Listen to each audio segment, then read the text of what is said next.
तो ये थे विद्यारंभ संस्कार के उद्देश्य, शिक्षण और प्रेरणाएं। अब आइए संक्षिप्त में देखते हैं इस संस्कार में जो कर्मकांड किए जाते हैं। सबसे पहले गणेश एवं सरस्वती पूजन बच्चे के हाथ से करवाया जाता है। उसकी शिक्षण एवं प्रेरणा में है गणेश को विद्या और सरस्वती को शिक्षा का प्रतीक माना गया है। विद्या और शिक्षा एक दूसरे के पूरक हैं, एक के बिना दूसरी अधूरी है। शिक्षा उसे कहते हैं जो स्कूलों में पढ़ाई जाती है। भाषा, लिपि, गणित, इतिहास, शिल्प, रसायन, चिकित्सा, कला, विज्ञान आदि विभिन्न प्रकार के भौतिक ज्ञान इसी क्षेत्र में आते हैं। शिक्षा से मस्तिष्क की क्षमता विकसित होती है और उससे लौकिक संपत्तियों, सुविधाओं, प्रतिष्ठाओं एवं अनुभूतियों का लाभ मिलता है। सांसारिक जीवन की सुख सुविधा के लिए इस प्रकार के ज्ञान की आवश्यकता भी है। यह सरस्वती आराधना है। विद्या के प्रतिनिधि गणेश जी हैं। विद्या का अर्थ है विवेक एवं सद्भाव की शक्ति। सद्गुण इसी वर्ग में गिने जाते हैं। उचित और अनुचित का, कर्तव्य और अकर्तव्य का विवेक विद्वानों को ही होता है। आज के छोटे से लाभ हानि की तुलना में वे दूरवर्ती हानि लाभ को महत्व देते हैं और इतना साहस और धैर्य बनाए रहते हैं जिसके आधार पर दूरवर्ती बड़े लाभ के लिए वर्तमान में थोड़ा कष्ट सह सके अथवा भविष्य की अधिक हानि को कठिनाइयों का स्वरूप समझते हुए आज के छोटे मोटे प्रलोभन या आकर्षण का परित्याग कर सके। विचारों और वर्णों को सुव्यवस्थित बनाने के लिए किया हुआ श्रम गणेश की आराधना के लिए किया गया तप ही मानना चाहिए। आदर्शवादिता की उच्च स्तरीय सद्भावनाओं का समावेश जिस विचारणा में सन्निहित हो उन्हें गणेश कहना चाहिए। गणेश के बाद सरस्वती का पूजन कराया जाता है। गणेश का स्थान प्रथम और सरस्वती का दूसरा है। भावना को प्रधान और चतुरता को या तो ज्ञान को गौण माना गया है। शिक्षा के चतुरता के ऊपर विवेक एवं आदर्श को अंकुश लिए हुए देखा जा सकता है। धर्म, कर्तव्य एवं औचित्य का गणेश का नियंत्रण हमारी सारी गतिविधियों पर होना चाहिए, अन्यथा वे निरंकुश होकर उच्छृंखलता बरतेंगी और पतन के गहन गर्त में गिरा देगी। बालक चाहे जितनी विद्या पढ़ें, विद्वान और क्रिया कुशल कितना ही अधिक क्यों न हो जाए, उसे आजीवन यह स्मरण रखना चाहिए कि सदुद्देश्य से एक कदम भी विचलित न हुआ जाए। समृद्धियों एवं विभूतियों को तनिक भी उच्छृंखल न होने दिया जाए। शिक्षा और बुद्धि का दुरुपयोग न होने पावे। उनके द्वारा जो भी प्रगति हो वह पतन की ओर नहीं, उत्थान की ओर ही ले जाने वाली हो।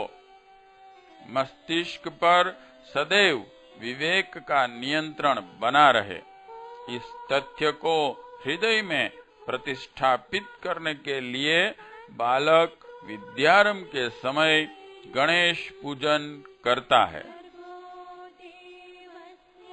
गणेश और सरस्वती माता के पूजन के बाद उपकरणों और माध्यमों को पवित्र बनाने की प्रक्रिया होती है और इसके बाद लेखनी पूजन आता है। जिस कलम का वो पहली बार उपयोग करने जा रहा है उसका वो पूजन करके उसकी और भी सद्भावना से उसका दृष्टिकोण बना रहे, इसी उद्देश्य से लेखनी पूजन होता है। फिर दावात पूजन। दावात भी एक ऐसा ही पवित्र उपकरण है और इसके अंदर भी देव शक्ति रही है, यह माना जाना चाहिए, और उस देव शक्ति से विद्यार्थी को आत्मीयता बनी रहे, इस उद्देश्य से ये प्रक्रिया की जाती है। फिर पट्टी पूजन। इन साधनों के पूजन के बाद आता है गुरु पूजन, जिसकी शिक्षा और प्रेरणा में कहा गया है कि शिक्षा प्राप्ति के लिए अध्यापक के सानिध्य में जाना पड़ता है।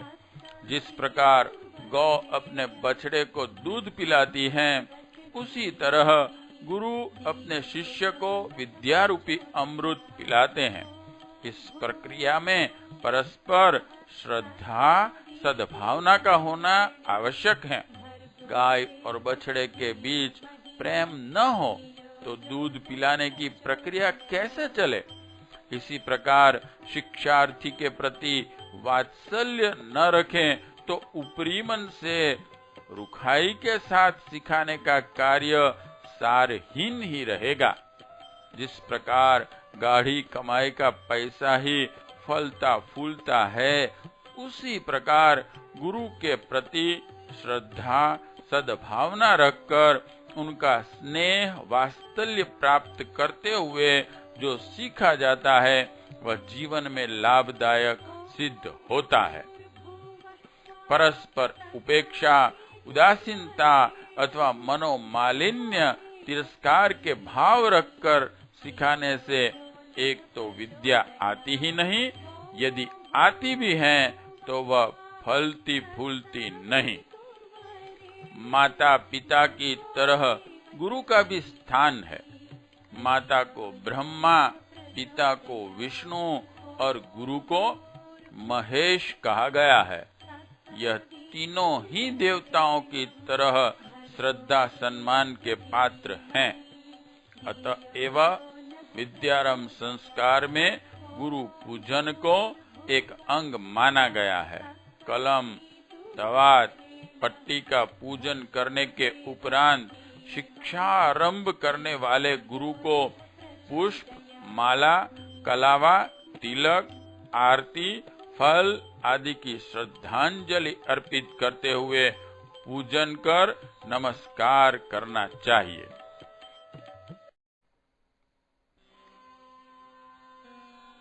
इस पूजन का प्रयोजन है कि शिक्षार्थी अपने शिक्षकों के प्रति पिता जैसी श्रद्धा रखें, उन्हें समय समय पर प्रणाम अभिवादन करें, समुचित शिष्टाचार बरतें, अनुशासन माने और जैसा वे निर्देश करे वैसा आचरण करें। अपने परिश्रम और शिष्टाचार से उन्हें प्रसन्न रखने का प्रयत्न करें।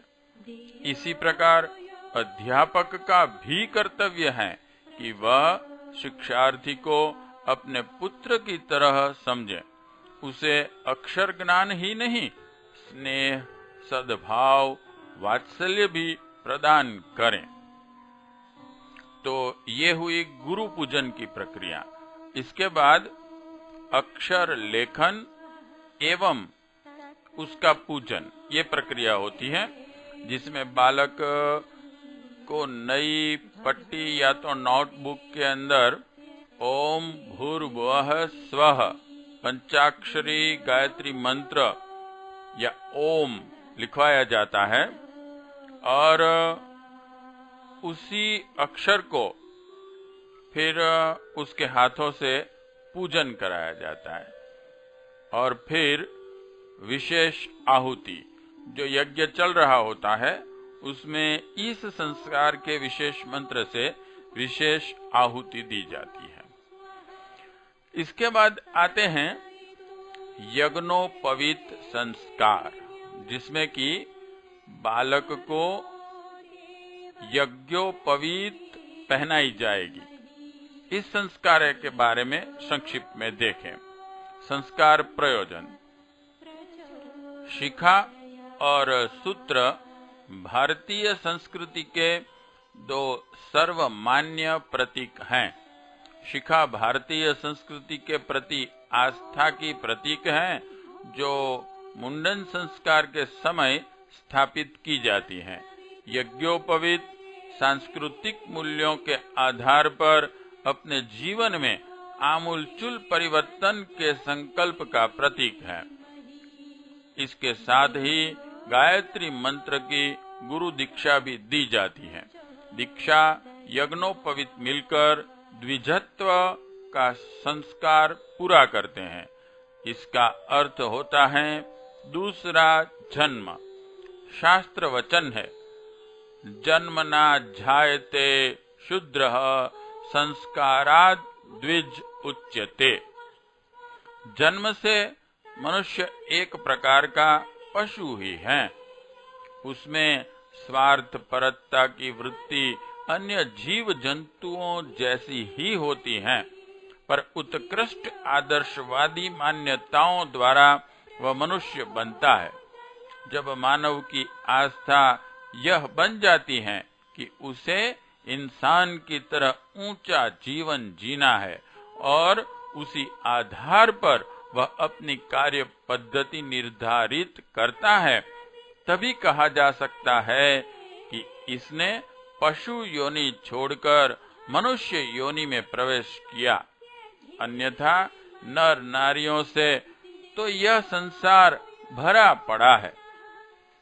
स्वार्थ की संकीर्णता से निकलकर परमार्थ की महानता में प्रवेश करने को, पशुता को त्याग कर मनुष्यता ग्रहण करने को दूसरा जन्म कहते हैं। शरीर जन्म माता पिता के रजवीर्य से वैसा ही होता है जैसा अन्य जीवों का। आदर्शवादी जीवन लक्ष्य अपनाने के लिए की हुई प्रतिज्ञा करना ही वास्तविक मनुष्य जन्म में प्रवेश करना है। इसी को द्विजत्व कहते हैं। द्विजत्व का अर्थ है दूसरा जन्म। हर हिंदू धर्मानुयायी को आदर्शवादी जीवन जीना चाहिए, द्विज बनना चाहिए।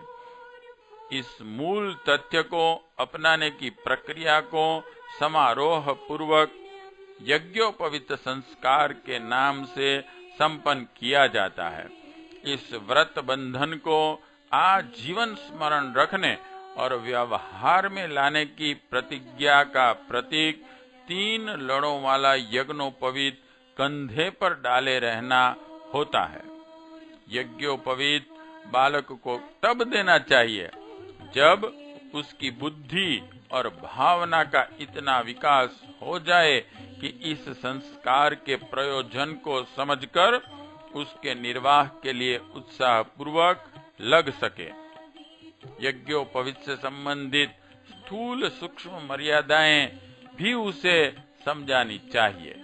यज्ञोपवीत गायत्री मंत्र का मूर्तिमंत स्वरूप है और हर भारतीय को इस संस्कार द्वारा उसे गायत्री मंत्र का तत्व ज्ञान और उसके आदर्श उसके जीवन में मूलभूत प्रेरणा बनकर रहे, इसी उद्देश्य से उसे ये पहनाया जाता है। गायत्री मंत्र समग्र वेदों का बीज मंत्र है। आइए इस मंत्र के 9 शब्द जो हैं उसको संक्षिप्त में देख लें, क्योंकि यज्ञोपवीत गायत्री मंत्र का मूर्तिमंत प्रतीक होने से उसका एक जो बड़ी गांठ होती है वो ओम, 3 छोटी गांठ भूर्भुवः स्वः व्याहति और कुल मिलाकर 9 डोरियों से वो बनी हुई होती है। तो इन 3 को मिलाकर मुख्यतः 3 लड़े बनाई जाती हैं। तो इन 9 शब्द जो गायत्री मंत्र हैं, उस अर्थ की प्रेरणा उस बालक को दी जाती है। संक्षिप्त में देखते हैं। पहला है तत्। यह परमात्मा के उस जीवंत अनुशासन का प्रतीक है। जन्म और मृत्यु जिसके ताने बाने हैं, इसे आस्तिकता, ईश्वर निष्ठा के सहारे जाना जाता है। उपासना इसका आधार है। दूसरा है सवितुर। सविता शक्ति उत्पादक केंद्र है। साधक में शक्ति विकास का क्रम चलना चाहिए। यह जीवन साधना से साध्य है। वरेण्यम श्रेष्ठता का वर्ण, आदर्श निष्ठा, सत्य, न्याय, ईमानदारी के रूप में यह भाव फलित होता है। चौथा भर्गो, विकार नाशक तेज है जो मन्यु साहस के रूप में उभरता और निर्मलता निर्भयता के रूप में फलित होता है। 5 देवस्य, दिव्यता वर्धक है। संतोष, शांति, निस्पृहता, संवेदना, करुणा आदि के रूप में प्रकट होता है। 6 धीमहि, सद्गुण धारणा का गुण जो पात्रता विकास और समृद्धि रूप में फलित होता है। 7 धियो, दिव्य मेघा विवेक का प्रतीक शब्द है। समझदारी, विचारशीलता, निर्णायक क्षमता आदि का संवर्धक है। 8 योनः, दिव्य अनुदानों के सुनियोजन संयम का प्रतीक है। धैर्य, ब्रह्मचर्यादि का उन्नयक है। 9 प्रचोदयात्, दिव्य प्रेरणा, आत्मीयता जन्य सेवा साधना, सत्कर्तव्य, निष्ठा का विकासक है। इस तरीके से ये 9 गुण बालक को अपने जीवन में हमेशा धारण करे रहने के लिए प्रेरणा देते हुए ये संस्कार हैं।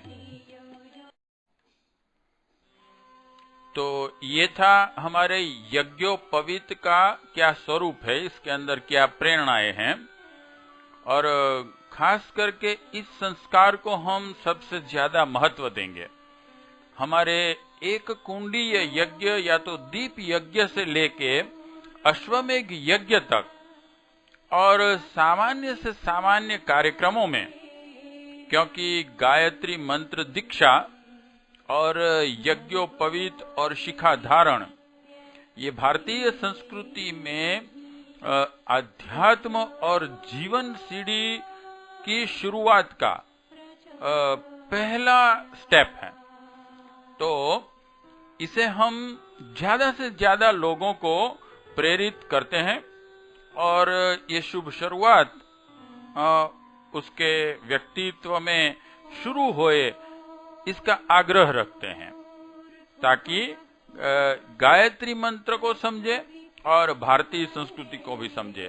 तो जरा इस संस्कार को हम ज्यादा डिटेल में समझ लेंगे ताकि हम औरों को भी समझा सकें और उन्हें ये संस्कार लेने के लिए प्रेरणाएं दे सकें, और उनमें अगर ये समझेंगे कि इन संस्कारों का क्या लाभ अपने जीवन में अपने बच्चों को, अपने परिवार को और समाज को मिलता है, तो ये संस्कार यज्ञोपवीत, मंत्र दीक्षा, शिखा धारण के लिए वो जल्दी से तैयार हो जाएंगे।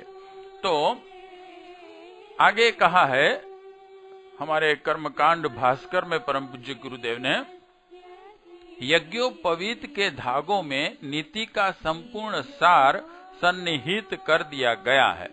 जैसे कागज और स्याही के सहारे किसी नगण्य से पत्र या तुच्छ सी लगने वाली पुस्तक में अत्यंत महत्वपूर्ण ज्ञान विज्ञान भर दिया जाता है, उसी प्रकार सूत्र के इन 9 धागों में जीवन विकास का सारा मार्गदर्शन समाविष्ट कर दिया गया है।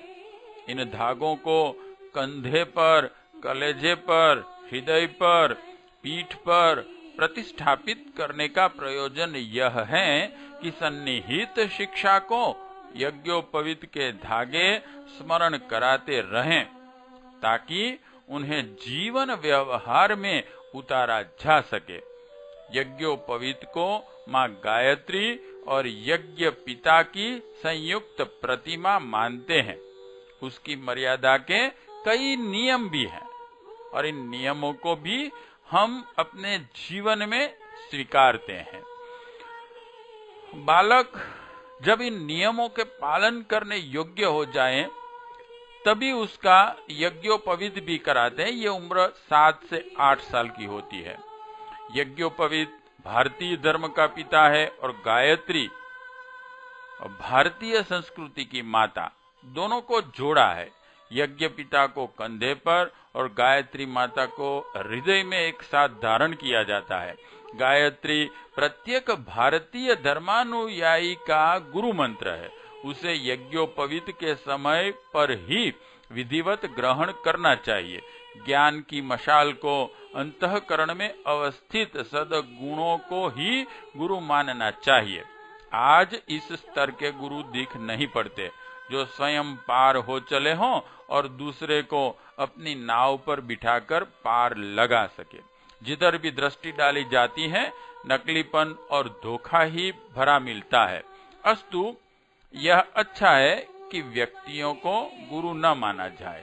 अंतःकरण के प्रकाश को तथा प्रत्यक्ष में ज्ञान यज्ञ की दिव्य ज्योति लाल मशाल को सदगुरु माना जाए और यज्ञोपवीत के समय शुद्ध उच्चारण की दृष्टि से किसी भी श्रेष्ठ व्यक्ति से मंत्रारंभ की प्रक्रिया पूरी की जाए। अब आइए देख लेते हैं संक्षिप्त में इस समग्र संस्कार के कर्मकांड, जिसमें पहला आता है मेखला कोपिन धारण। इसकी शिक्षण और प्रेरणा है। मेखला कोपिन धारण करने का प्रयोजन ब्रह्मचर्य पालन और प्रत्येक कार्य में जागरूक, निरालस्य एवं कर्तव्य पालन में कटिबद्ध रहने की प्रेरणा देना है। कोपिन पहनना अर्थात लंगोट बांधना। ब्रह्मचारी भी पहलवान की तरह लंगोट बांधते हैं। लंगोट बांधना ब्रह्मचर्य पालन का प्रतीक है। किशोरों को यही रीति नीति अपनानी चाहिए। उन्हें ध्यान रखना चाहिए कि शारीरिक बढ़ोतरी की उम्र में आवश्यक शक्ति का उपयोग शरीर एवं मन को विकसित होने में लगाना चाहिए। यदि इन अवधि में उसे नष्ट किया गया तो शरीर और मन दोनों का ही विकास रुक जाएगा। अपव्यय के कारण जो खोखलापन इन दिनों उत्पन्न हो जाएगा उसकी क्षतिपूर्ति फिर कभी न हो सकेगी। लड़कियों की शारीरिक अभिवृद्धि 20 वर्ष की आयु तक और लड़कों की 25 वर्ष तक होती है। यह समय दोनों के लिए सतर्कता पूर्वक शक्तियों के संरक्षण का है ताकि उनका उपयोग शारीरिक एवं मानसिक स्वास्थ्य की नींव पक्की करने में हो सके। यह अवधि विद्या पढ़ने, मानसिक विकास करने एवं व्यायाम, ब्रह्मचर्य आदि के द्वारा शारीरिक परिपुष्टता प्राप्त करने की है। जो कच्ची उम्र में जीवन रस के साथ खिलवाड़ करना शुरू कर देते हैं वे एक प्रकार से आत्महत्या करते हैं। कमर में मेखला बांधने का प्रयोजन वही है जो पुलिस तथा फौज के सैनिक कमर में पेटी बांधकर पूरा करते हैं। कमर बांधकर कटिबद्ध रहना जागरूकता एवं सतर्कता का चिन्ह है। आलस्य और प्रमाद छोड़कर अपने नियत कर्तव्य कर्म के लिए मनुष्य को सदा उत्साह एवं प्रसन्नता के साथ तत्पर रहना चाहिए। आलस्य, प्रमाद, लापरवाही, ढील पोल, दीर्घ सूत्रता जैसे दुर्गुणों को पास भी नहीं फटकने देना चाहिए। आलसी और लापरवाह व्यक्ति हर दिशा में अपनी अपार क्षति करते हैं। आलस्य चाहे शारीरिक, आर्थिक हो चाहे मानसिक, उसे साक्षात मूर्तिमान दारिद्र्य का दुर्भाग्य ही कहना चाहिए। इस बुरी आदत से सर्वथा बचा जाए। इसके लिए मेखला पहनाते हुए यज्ञोपवीत धारी को यह प्रेरणा दी जाती है कि वह कार्य क्षेत्र में संसार में सदा अपने कर्तव्य पालन के लिए फौजी सैनिक की तरह कटिबद्ध रहें। जागरूकता और सतर्कता को स्फूर्ति और आशा को, साहस और धैर्य को अपना सच्चा सहचर समझें। तो यह हुई मेखला कोपिन धारण प्रक्रिया में रहे उच्च आदर्श एवं प्रेरणाओं की समझूती। इसके बाद की प्रक्रिया है दंड धारण। इसके शिक्षण और प्रेरणा है, आश्रमवासी ब्रह्मचारियों को दंड धारण कराया जाता था। उसके साथ अनेक स्थूल प्रेरणाएं जुड़ी हैं। दैनिक उपयोग में कुत्ते, सांप, बिच्छू आदि से रक्षा, पानी की थाह लेना, आक्रमणकारियों से आत्मरक्षा, अपनी शक्ति एवं साहसिकता का प्रदर्शन आदि इसके कितने ही छिटपुट लाभ हैं। शस्त्र सज्जा में लाठी सर्वसुलभ और अधिक विश्वस्त है। उसे साथ रखने से साहस बढ़ता है। लाठी चलाना एक बहुत ही उच्च स्तर का व्यायाम है। इससे देह बल तथा मनोबल भी बढ़ता है। लाठी चलाना हर धर्म प्रेमी को आना चाहिए ताकि दुष्ट, आतताई और अधर्मियों के हौसले पस्त करने की सामर्थ्य दिखा सके। अन्याय सहना अन्याय करने के समान ही पाप है। अन्याय करने वाला मरने के बाद नरक को जाता है और अन्याय सहने वाला इसी जन्म में हानि, अपमान, असुविधा, आघात आदि के कष्ट सहता है। इसलिए हर धर्म प्रेमी को अनीति का प्रबल विरोध करने के लिए सदा तत्पर रहना चाहिए। इस तत्परता का एक प्रतीक उपकरण लाठी है। यज्ञोपवीत धारण करने का अर्थ है पशुता का परित्याग एवं मानवता को अंगीकार करना। इस परिवर्तन की प्रक्रिया में यह तो होता ही है कि नर पशुओं के रोष एवं असंतोष का निमित्त बनना पड़े। जहाँ 100 झूठे रहते हो, वहाँ एक सत्यवादी को सताया एवं तिरस्कृत किया जाता है। ऐसी संभावनाओं को ध्यान में रखते हुए धैर्य, साहस एवं आत्मबल का एकत्रीकरण करना होता है। इस तैयारी को, इस बात को सदा स्मरण रखने के लिए दंड का विधान रखा गया है। लाठी आमतौर से बांस की होती है। बांस की अनेक गांठें मिलकर पूरा दंड बनाती है। इसका प्रयोजन यह है कि अनेक व्यक्तियों के मिलजुल कर रहने से, संगठित होने से ही धर्म रक्षा की शक्ति का निर्माण होता है। संघ शक्ति ही इस युग में सर्वोपरि है। उसी के द्वारा धर्म रक्षा एवं अधर्म का प्रतिकार हो सकता है। धर्मात्मा व्यक्ति वैसे ही थोड़े हैं। इस पर भी वे असंगठित रहें तो फिर उनके आदर्श अच्छे रहते हुए भी व्यवहार की दृष्टि से उन्हें बेवकूफ कहा जाएगा। बेवकूफ सदा पीटते रहते हैं। असंगठित धर्म प्रेमियों को यदि तिरस्कृत एवं असफल रहना पड़े तो इसमें आश्चर्य की कोई बात नहीं।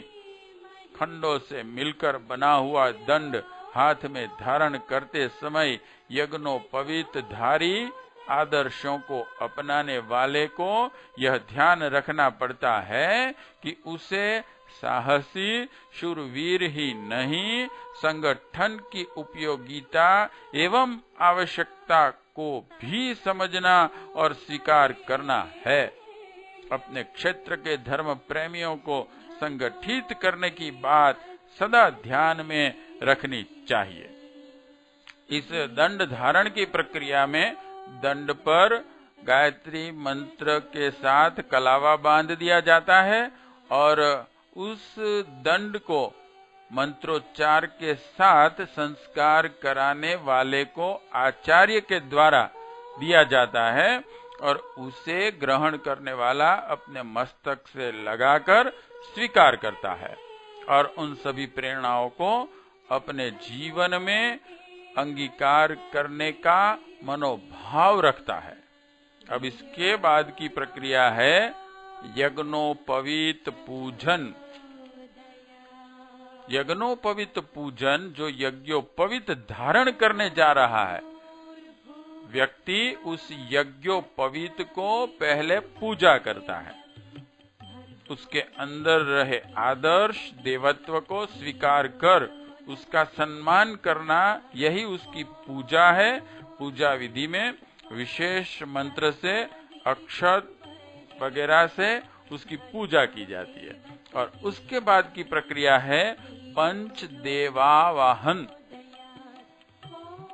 उसमें ब्रह्मा, विष्णु, महेश, यज्ञ और सूर्य, इन 5 देवताओं का यज्ञोपवीत में आवाहन किया जाता है। आइए देखते हैं संक्षिप्त में कि इन 5 देवताओं की देव शक्ति क्या है और उसकी प्रेरणा क्या है। पहला है ब्रह्मा।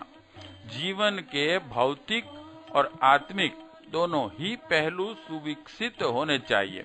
हमें आत्मबल से संपन्न होने के लिए संयमी, सदाचारी, मधुर भाषी, शालीन, नेक, सज्जन, आस्तिक, सद्गुणी होना चाहिए, जिसका व्यक्तित्व जीवन पवित्र एवं सद्भावना युक्त है, उसी का आत्मबल बढ़ता है।